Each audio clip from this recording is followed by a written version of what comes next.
मेरा नाम है निखिल। आप देख रहे हैं न्यूज फॉर नेशन। जिस तरीके से जातीय जनगणना को लेकर पूरे बिहार में एक बवाल मच गया है और जिस तरीके से विपक्ष कल नीतीश कुमार से मिलते हैं, सारी पार्टियां एक बार नीतीश कुमार से मिलती हैं और अपनी बात रखती हैं कि जातीय जनगणना करानी चाहिए। नीतीश कुमार का भी इस पर राय है कि जातीय जनगणना करानी चाहिए। इस पर हमारे साथ बात करने के लिए कांग्रेस से प्रेमचंद मिश्रा हैं।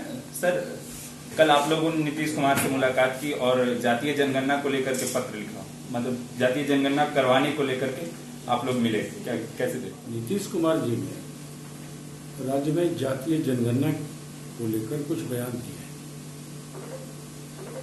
कांग्रेस और राजद और वामपंथी पार्टियां भी इस बात की पक्षधर हैं कि जातीय जनगणना हो, लेकिन बीजेपी ऐसा नहीं चाहती। स्टैंड तो लेना है बिहार के मुख्यमंत्री नीतीश कुमार का, जिस गठबंधन में वो शामिल है, जिसकी केंद्र में सरकार है। हम लोग तो सिर्फ इतना चाहते हैं कि 2011 में भी जनगणना हुई थी, उसकी रिपोर्ट ऑलरेडी रखी हुई है, उसको प्रकाशित कर दीजिए। फिर दोबारा इतना खर्च करने की आवश्यकता क्या है? उससे लोग अनुमान लगा लेंगे कि 10 साल में कितना और एवरेज जनसंख्या बढ़ी होगी किस जाति में। लेकिन मामला जातीय जनगणना कराने को लेकर गंभीरता नहीं दर्शाता है, ये एक पॉलिटिक्स होगी। चूंकि भारतीय जनता पार्टी ने आउटराइट इसे रिजेक्ट किया है, तो नीतीश जी कई बार ये दिखाने की कोशिश करते हैं कि वो बीजेपी के साथ सैद्धांतिक आधार पे हैं, हमारा अपना अलग स्टैंड होता है, इसलिए वो बीजेपी से उलट बात करते हैं। लेकिन इसके बाद जब मौका आता है तो नीतीश जी फिर भाजपा के साथ ही खड़े नजर आए। चाहे एनआरसी का मुद्दा आप ले लीजिए, सीएए का ले लीजिए, धारा 370 का ले लीजिए। नीतीश जी ने कुछ और कहा था और जब वोटिंग का समय आया तो अपने कहने जो कहा था उन्होंने उससे पलट कर बीजेपी के हाँ में हाँ उन्होंने मिलाया।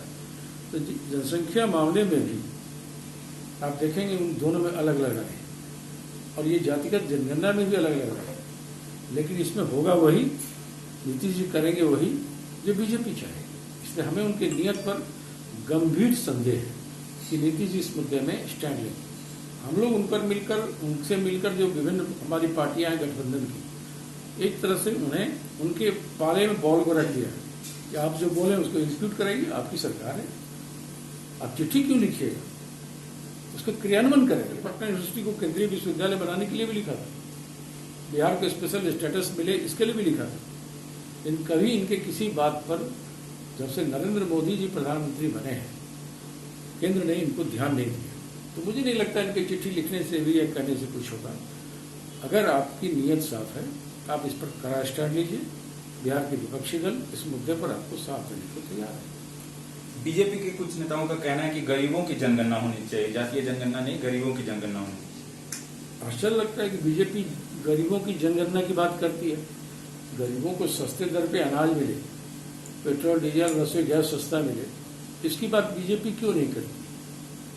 उनको गिनती करने से क्या हो, सब भूखे नंगे हैं, दरिद्रता है उनमें। उनकी जो आवश्यकताएं हैं उसकी पूर्ति के लिए बीजेपी क्यों नहीं बात करती? तो बीजेपी हमेशा गैर जरूरी मुद्दे उठाती है। जातीय जनगणना या गरीबों की जनगणना से किसी का लाभ नहीं होने वाला, सिवा कुछ नेता इस पर नेतागिरी करेंगे कि हमारी जात का इतना वोट है, हमको इतना जगह दो, ये इतने भर है, इस पर करोड़ों करोड़ खर्च हो जाए। तो मेरा मानना है कि जो आवश्यक चीजें हैं, जैसे कोरोना की तीसरी लहर से बचाव के लिए क्या उपाय हो सकता है, आप उस पर प्रायोरिटी दीजिए।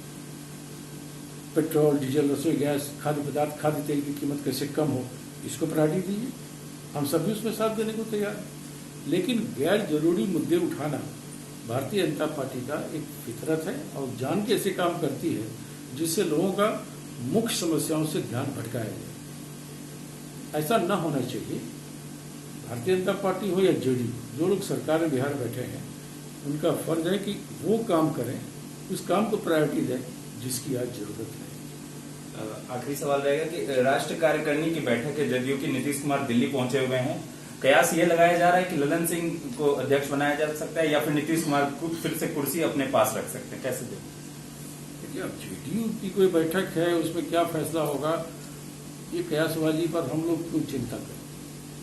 जनता दल यूनाइटेड का ये आंतरिक मामला है, वो जिसे चाहे बनाए, जिसे चाहे हटाए। लेकिन जितना अब तक हम लोगों ने देखा है, जेडीयू का मतलब तो नीतीश कुमार ही है। अध्यक्ष कोई भी हो, नेता तो ही रहते हैं, चलती उन्हीं की है पार्टी। नालंदा से ऊपर जेडीयू उठ के बाहर आएगा, इस पर हमको संदेह है। जेडीयू के जो भी फैसले होते हैं वो नालंदा केंद्रित फैसला होता है, जिसको हम नालंदा मॉडल कहते हैं। अपने मुख्यमंत्री रहते भी उन्होंने आरसीपी सिंह को ही अध्यक्ष क्यों बनाया, क्योंकि उससे अलग हम हट नहीं सकते। अब देखिए, भारतीय जनता पार्टी हो या जेडीयू, जो लोग सरकार में बिहार बैठे हैं, उनका फर्ज है कि वो काम करें, उस काम को प्रायोरिटी दें जिसकी आज जरूरत है। आखिरी सवाल रहेगा कि राष्ट्र कार्यकारिणी की बैठक है जदयू की, नीतीश कुमार दिल्ली पहुंचे हुए हैं। कयास ये लगाया जा रहा है कि ललन सिंह को अध्यक्ष बनाया जा सकता है या फिर नीतीश कुमार खुद फिर से कुर्सी अपने पास रख सकते हैं, कैसे देखिए? अब जेडीयू की कोई बैठक है, उसमें क्या फैसला होगा, ये कयासबाजी पर हम लोग क्यों चिंता करें। जनता दल यूनाइटेड का ये आंतरिक मामला है, वो जिसे चाहे बनाए, जिसे चाहे हटाए। लेकिन जितना अब तक हम लोगों ने देखा है, जेडीयू का मतलब तो नीतीश कुमार ही है। अध्यक्ष कोई भी हो, नेता तो ही रहते हैं, चलती उन्हीं की है पार्टी। नालंदा से ऊपर जेडीयू उठ के बाहर आएगा, इस पर हमको संदेह है।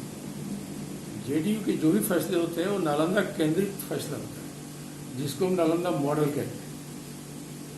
अपने मुख्यमंत्री रहते भी उन्होंने आरसीपी सिंह को ही अध्यक्ष क्यों बनाया, क्योंकि उससे अलग हम हट नहीं सकते। अब देखिएगा, नालंदा से ही कोई आदमी फिर से अगर बनाना होगा तो नीतीश जी उसको ही बनाएंगे।